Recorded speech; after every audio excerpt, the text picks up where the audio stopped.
Referee সরাসরি ক্যামেরার দিকে তাকিয়ে বুক ফাটা কান্নার সাথে বলেন, আমাকে ক্ষমা করে দিন। আমি যা করেছি তার জন্য আমি সারা জীবন নরক যন্ত্রণা ভোগ করব, কিন্তু বিশ্বাস করুন আমি নিরুপায় ছিলাম।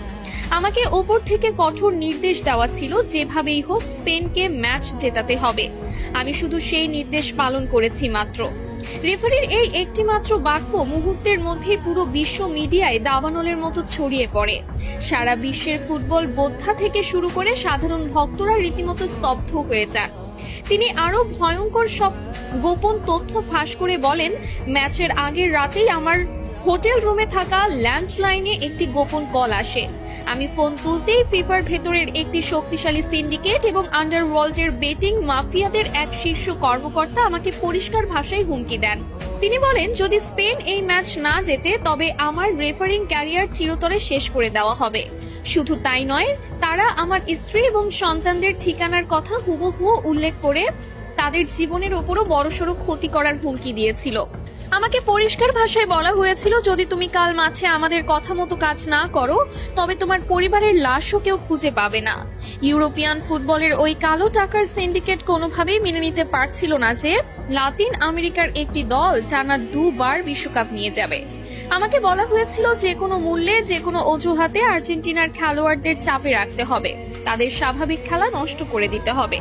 কান্নায় ভেঙে পড়ে এই রেফারি আরো বলেন, ম্যাচের বয়স যখন 93 মিনিট, এনজো ফার্নান্ডেজ যখন সামান্য একটি বল দখলের লড়াইয়ে ফাউল করেছিল, তখন আমার কানে ইয়ারপিসে ওপর থেকে সরাসরি নির্দেশ আসে, এটাই সুযোগ, আর দেরি করো না, ওকে সরাসরি লাল কার্ড দিয়ে মাঠ থেকে বের করে দাও। আমি নিজে মাঠে দাঁড়িয়ে অত্যন্ত কাছ থেকে দেখেছি, ওটা কোনোভাবেই লাল কার্ড দেওয়ার মতো অপরাধ ছিল না।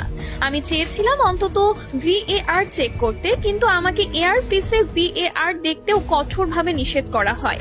যখন আমি পকেট থেকে লাল কার্ডটি বের করছিলাম তখন আমার হাত থরথর করে কাঁপছিল।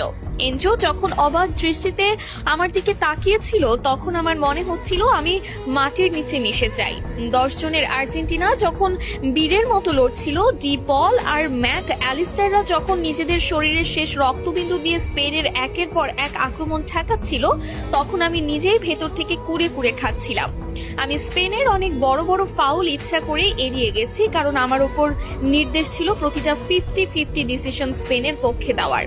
অতিরিক্ত সময়ে যখন স্পেনের ফেরান তোরেস গোলটি করলো, তখন স্টেডিয়ামের স্প্যানিশ ভক্তরা উল্লাস করলেও আমার বুকের ভেতরটা অপরাধবোধে ভিন্ন হয়ে যাচ্ছিল।